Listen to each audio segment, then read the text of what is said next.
Olá, gravateiros! Voltei, Luiz Arthur Nogueira, hoje com 10 sugestões e um pedido especial ao presidente Jair Bolsonaro. Tira a gravata e solta a vinheta, Ferrugem!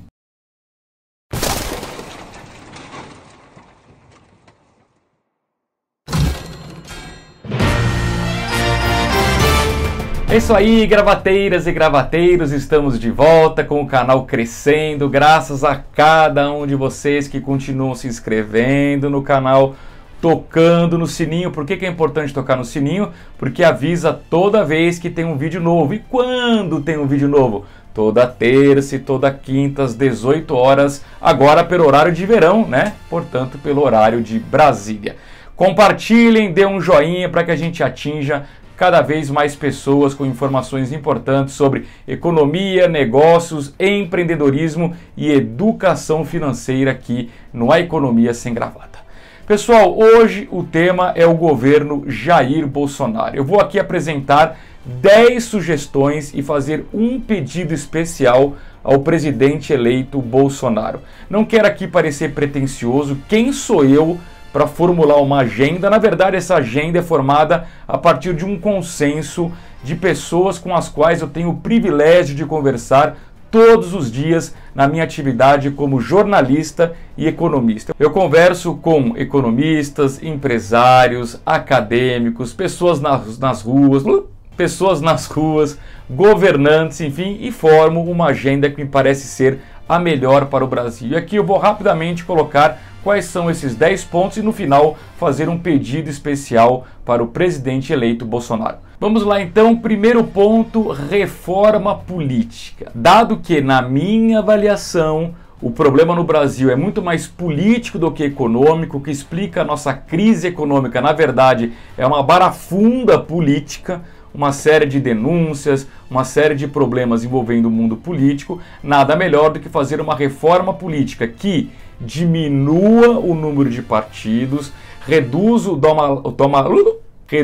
toma lá da cá no Congresso, faça com que o governo não precise ter tantos ministérios, não precise distribuir tantos cargos e também adote um voto ou distrital misto e, por que não, termine com a reeleição. Na verdade, a nossa experiência na prática mostrou que desde o governo Fernando Henrique Cardoso, a reeleição não fez bem para o Brasil. Por quê? Porque sempre o segundo mandato foi pior do que o primeiro. Será que é coincidência? FHC 2 foi pior do que FHC 1, o Lula 2 foi pior do que o Lula 1, o Dilma 2, que na verdade foi metade de Dilma, foi uma tragédia, né?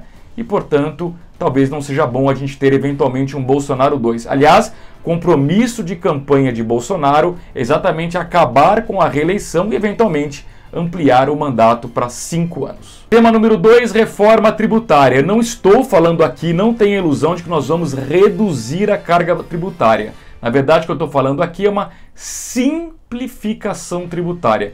Todos os empresários, todos os empreendedores sabem como é difícil pagar imposto no Brasil. O imposto não só é alto, mas ele é complexo e a gente precisa simplificar. Quanto mais for simplificado o nosso sistema tributário, mais a gente vai melhorar o nosso ambiente de negócios. Proposta número 3, reforma da Previdência. Aqui, pessoal, não tem jeito, vai doer. Vai cortar direito, vai cortar privilégio do setor público, tem que cortar também dos militares, regra única para todo mundo, teremos de ter uma idade mínima e talvez lá no futuro um sistema de capitalização. É um tema complexo, eu não vou aqui em poucos segundos resumir qual seria, na minha opinião, a reforma da Previdência ideal, mas o fato é de que Jair Bolsonaro precisará ter como prioridade fazer uma reforma da Previdência no Brasil, porque o déficit, infelizmente, é explosivo tanto no setor público quanto no setor privado. Sugestão número 4, manter a PEC dos gastos públicos. Por quê? Porque ela impede o aumento generalizado dos gastos públicos. Quem critica, na minha opinião, critica de forma incorreta. Só um dado, pessoal, nos últimos 20 anos, eu disse nos últimos 20 anos, portanto, pega governo do PSDB, Pega governo do PT, nos últimos 20 anos, em média, os gastos públicos cresceram 6% acima da inflação.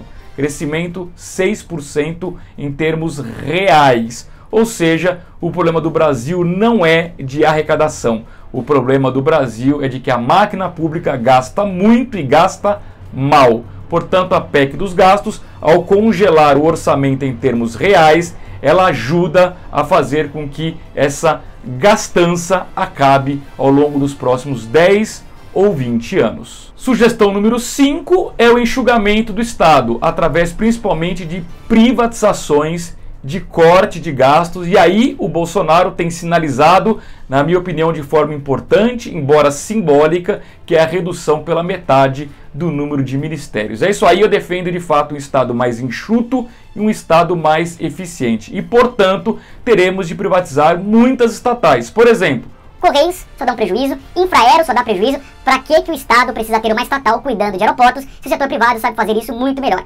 Por outro lado, eu particularmente não privatizaria os bancos públicos, como o Banco do Brasil e Caixa Econômica Federal. Eu melhoraria a gestão na Caixa Econômica, que sequer tem capital aberto. Já no Banco do Brasil, tem governança, tem ações vendidas em bolsa de valores, basta não ter indicações políticas, que os dois bancos têm um papel importante no objetivo de estimular a economia, de aumentar o crédito, de reduzir de forma responsável a taxa de juros. Sugestão número 6, prioridade na infraestrutura. O Brasil precisa crescer de forma sustentada a partir de investimentos em infraestrutura. Estou falando de portos, aeroportos, rodovias, ferrovias, energia, setor de óleo e gás. Tudo que envolva infraestrutura, o Brasil precisa investir, investir, investir, porque senão serão gargalos para o crescimento econômico. Imagine que o Brasil passe a crescer em torno de 4% ao ano. Se a gente não investir em infraestrutura, o que vai acontecer? Não vai ter energia, não vai ter estrada, não vai ter mão de obra. Ou seja, a gente vai ter gargalos que vão impedir o crescimento econômico. E como que a gente investe em infraestrutura se o governo não tem dinheiro? Atraindo o setor privado através de concessões, com regras claras, transparentes, segurança jurídica e, claro, o BNDES, sempre que possível, apoiando o financiando essas obras de infraestrutura. Por falar em BNDES, vem minha sugestão número 7, que é um tripé para o BNDES. Foco: infraestrutura, como eu já disse, agronegócio, fundamental que o BNDES ajude o agronegócio, que tem sido o nosso motor da economia, é o lado do Brasil que dá certo. E o terceiro, e não menos importante, foco em micro, pequenas e médias empresas. O pequeno empreendedor precisa ter acesso ao BNDES, precisa ter acesso ao dinheiro do BNDES, que é um dinheiro mais barato. Caso contrário, não faz sentido nenhum, a gente não consegue estimular o empreendedorismo, não consegue estimular os pequenos negócios, que no final das contas são os grandes geradores de emprego no Brasil.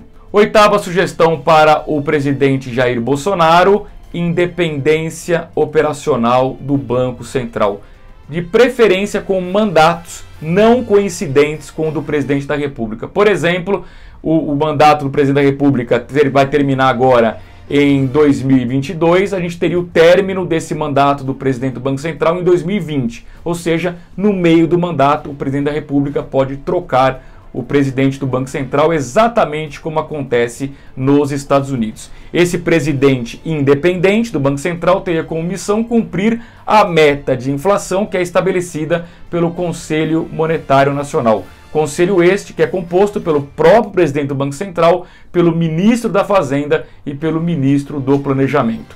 No caso do governo Bolsonaro, se houver o mesmo cargo para tanto Fazenda quanto Planejamento, teria de pensar qual seria o terceiro integrante para esse Conselho Monetário Nacional. Mas eu não tenho dúvida nenhuma de que um Banco Central independente tem mais credibilidade, tem mais poder de fogo e, portanto, precisa de menos juros para combater a inflação. Ganha todo mundo, ganha o Banco Central, ganha o Brasil, ganha a economia, ganha a sociedade brasileira. Sugestão número 9, abertura comercial. O Brasil precisa fazer mais negócios com mais países, não ficar aqui só no mundinho do Mercosul e procurar grandes parcerias com os Estados Unidos, China e também a União Europeia. Chega de ideologia atrasada, chega de pensar apenas no terceiro mundo. E por fim, a 10ª sugestão, aprimoramento dos projetos sociais. Eu sou totalmente a favor, por exemplo, do Bolsa Família, mas defendo que ele tenha uma porta de saída, ou seja, que os beneficiários do Bolsa Família tenham a possibilidade ou de empreender ou de conseguir emprego. E quando eles atingirem esse objetivo, eles possam ter orgulho de bater no peito e dizer: eu não preciso mais deste cartão do Bolsa Família, e devolvem um cartão. E se lá na frente tiver algum problema, precisarem de novo, sem burocracia, eles voltam a ter acesso ao Bolsa Família. Programa social é muito bem-vindo, mas insisto, desde que ele tenha uma porta de saída para que as pessoas possam prosperar na vida. Ninguém gosta de ficar vivendo eternamente de benefícios do governo. E para finalizar, o pedido especial que eu faço ao presidente Bolsonaro, que seria a minha 11ª sugestão, mas eu coloco ela aqui como um pedido especial, que é foco e investimento em educação, educação, educação. O Brasil só tem chance de virar um país de primeiro mundo se nós investirmos pelo menos 20 anos num plano de educação. Educação não se resolve no mandato de 4 anos. E mais, o foco principal da educação tem que ser na base.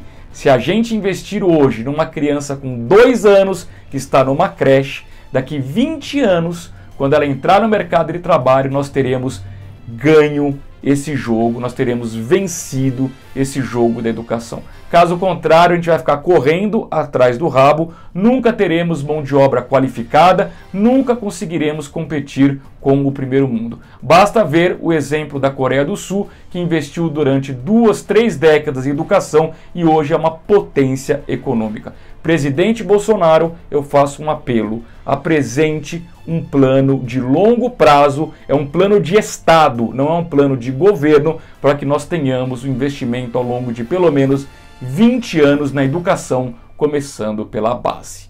Ok? Sugestões encaminhadas, vamos agora ao Pergunte ao Nogueirinha.